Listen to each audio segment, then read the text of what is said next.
All right, guys, before I get started on the big announcement coming out of Wisconsin, I want to first take this opportunity to share this link to help out this mother, Joy Zuraff, who has endured 2 years of court battles and a separation from her 7-year-old daughter, Kenley. I did do a previous episode all about her story, and I will be sharing a major update on her case later on in this episode, but I just want to take this time to put this out there. I am currently looking for 300 heroes who can make a one-time donation of just $25 to Joy's Legal Defense Fund. Every single dollar is going to go towards her legal fees in her ongoing fight to not only get her daughter back, but to retain her God-given parental rights. So you can help Joy with this fight by going to wethepatriotsusa.org. And if you scroll down, you'll see a beautiful photo of little Kenley, and under it is a link titled Help Us Bring Kenley Home. That's where you can go to donate to her legal fund, and they only need like $7,400 left, so they're really close to making their goal. If I can just get 300 heroes to help make that goal happen, I would be incredibly grateful to you, and I know Joy and Kenley would as well. There's also another fundraiser that I want to bring to your attention, and this fundraiser is specifically helps with Joy's travel expenses. And if you're asking about what kind of travel expenses could Joy have, well, she's not going on a cruise, if that's what you're wondering. No. For the past 2 years, since Kenley was taken, Joy has been making a 5-hour trip once a week to visit Kenley for just 2 hours of supervised visitation. Joy has had to take time off of work. She's had to put I don't know how many miles on her car, and she's had to get hotels for every weekly visit she's made for 2 years. She's been doing this entirely on her own without help for 2 years, and every single dollar she has is put into this fight or for visiting her daughter. And so I'm asking you to please, if it's on your heart, to contribute to this other fundraiser as well and to help her with these added expenses. You can go to freekenley.com and you can donate there, and you can also learn about Joy and Kenley's story as well as keep up on updates. Let's bring Kenley home. Let's bring this little girl back home.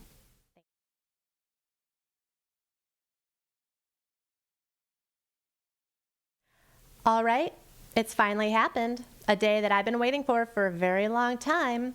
And what I'm speaking about is the fact that one of our very own here in Wisconsin is now on the path to becoming a saint one day. That's right. On January 30th, 2026, which happens to be the 195th anniversary of her birth, Bishop David Ricken of the Diocese of Green Bay officially opened the cause for her beatification and canonization. During a special Vespers liturgy at St. Francis Xavier Cathedral in Green Bay, Bishop Ricken promulgated a decree declaring Adele Brice a, quote, servant of God. This is a historic moment, not just for the diocese, which has never initiated a sainthood cause before, but for all of us in Wisconsin and beyond. There are many out there who still do not know who Adele was, so please let me share with you, as I know her history well. Adele Brice is the visionary behind the only church-approved Marian apparition site in the United States, known as the National Shrine of Our Lady of Champion. So for those who might be new to her story, let's rewind a bit. Adele Brice was a Belgian immigrant who arrived here in Wisconsin in 1854 with her family. Adele originally wanted to stay behind in Belgium to join a convent there, but after her mother's pleading, as well as advice from a priest who said to her, I want you to obey your parents and go with them to America. If God wills it, you will become a sister in America. So Adele came here with her parents, and she lived here with her family for 5 years. It was a very hard life, as settlers had to clear a lot of land for farming as well as endure the harsh Wisconsin winters. But it was in 1859, while walking through the woods near Champion, that Adele reported 3 apparitions of the Blessed Virgin Mary. And Mary appeared to her as, quote, the Queen of Heaven. So I'm going to give you my history talk that I have given hundreds of times before, and I'm going to quote this exchange word for word so that you can understand the story and understand what Adele experienced. So when they got to the hollow spot, Adele saw the beautiful lady clothed in white with a yellow sash around her waist, standing in the same spot she was the previous 2 times. And she said, in God's name, who are you and what do you want of me? The lady replied, "I am the Queen of Heaven, who prays for the conversion of sinners, and I wish you to do the same. You received Holy Communion this morning, and that is well, but you must do more. Make a general confession and offer communion for the conversion of sinners.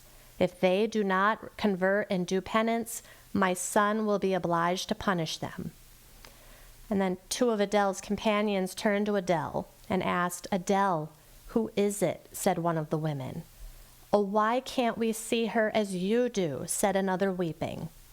Adele turned to her friends and said, "Kneel. The lady says she's the Queen of Heaven." Our Blessed Lady turned and looked kindly at the two women and said, "Blessed are they that believe without seeing." And then she turned back to Adele and asked her, "What are you doing here in idleness while your companions are working in the vineyard of my son?"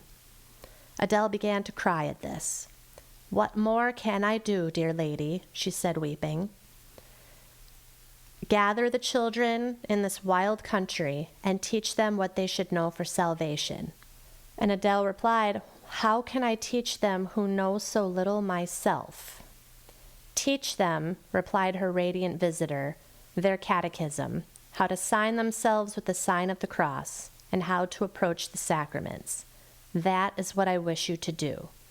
Go and fear nothing, I will help you." And at that the lady vanished, and Adele dedicated her life to that mission. She became a catechist. She traveled on foot up to 25 miles from the apparition site. She traveled to remote settlements, gathering kids for lessons, and even building a chapel on the site of the apparitions.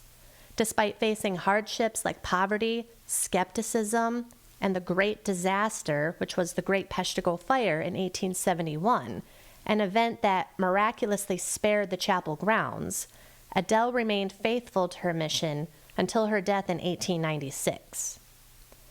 The apparitions were officially approved as worthy of belief by Bishop Ricken himself back in 2010, making Our Lady of Champion a pilgrimage site that is like that of Lourdes and Fatima. In fact, I often explain to people that Champion is like the Lourdes and Fatima of the United States. It draws thousands of people every year. And you don't need to travel overseas now to visit a place that the Blessed Mother has appeared to. And so now, after years of stories and prayers and discernment, Bishop Ricken has mentioned hearing countless testimonies about Adele's virtues. He has now taken this bold step to formally investigate her path to sainthood. As he said in his decree, "I am compelled to open this cause and name her a servant of God." This isn't just about honoring a historical figure. It's a reminder that holiness can bloom in the most unlikely places, like the Wisconsin wilderness. But what does this mean, and what's next? Opening the cause is the first official rung on the ladder to sainthood in the Catholic Church. Adele is now titled Servant of God, which kicks off a rigorous, multi-stage process overseen by the Diocese of Green Bay and eventually the Vatican. And now here's a breakdown of what needs to happen to advance her journey. Think of it like a spiritual detective story, gathering evidence of her heroic life and any heavenly interventions. First, the diocesan phase. A tribunal will be formed, including an episcopal commission, a historical commission, and theologians. They'll dive deep into Adele's life, reviewing her writings, her sermons, though she was illiterate, so mostly oral traditions and accounts, and eyewitness testimonies from back in the day. They'll interview modern witnesses too, and anyone who's experienced graces through her intercession, like healings or conversions at the shrine. The goal is to prove that she lived a life of heroic virtue, things like faith, hope, charity, prudence, and fortitude, in an extraordinary way. If the diocese finds strong evidence, they'll compile a massive report called a Peshtigo and send it to the Vatican's Dicastery for the Causes of Saints.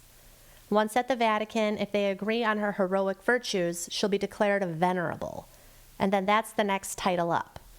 But to move to beatification, becoming a blessed, there needs to be a verified miracle attributed to her intercession after her death. Since she wasn't a martyr, a miracle is required here.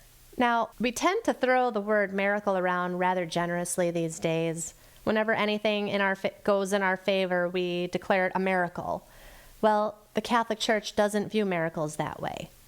Miracles are usually medical healings that doctors and experts can't explain naturally, and they have to happen through prayers and specifically asking for a specific saint's help and intercession. In this case, we need to ask for Adele's help. After beatification, for full canonization as a saint, another miracle is typically needed.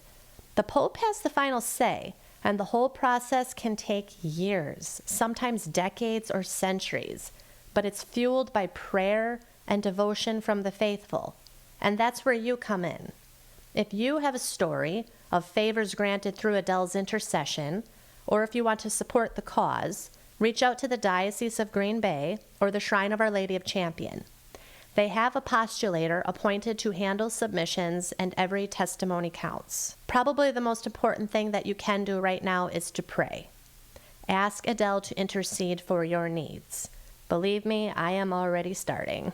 And maybe we will see those miracles unfold right here in our time. This is such a thrilling new chapter for us Wisconsin Catholics, as well as American Catholics. Currently, there are only 11 American canonized saints recognized by the Catholic Church. Adele could become one of them someday. I just hope that I live to see it. If you're in the area, or if you're out of state, I highly encourage you to make a pilgrimage to Our Lady of Champion. It is a beautiful, holy, and yet humble place that has been the source of countless graces, miracles, and answered prayers. I say this as someone who has experienced all of those. And for what it's worth, I used to be a pilgrimage coordinator, so I can give helpful insight on where to stay, what to do in the area, whether you have kids or not, whether you're a Packer fan or not. There's a ton of things to do here in Wisconsin, especially in the summer months. So please don't hesitate to reach out to me with questions at info@amlifecoaching.com. I'm going to close this segment with a very simple prayer. May the story of Adele's life become inspiring to us all to live out our faith with simple obedience, trust, and humility, just like she did. Amen. Thanks for watching this clip from the Grateful Wife podcast. If you want to hear more about what I have to say, please like this video and subscribe to my channel. I appreciate all of the support that I can get in these early stages of development. Thank you again for watching, and may God bless you.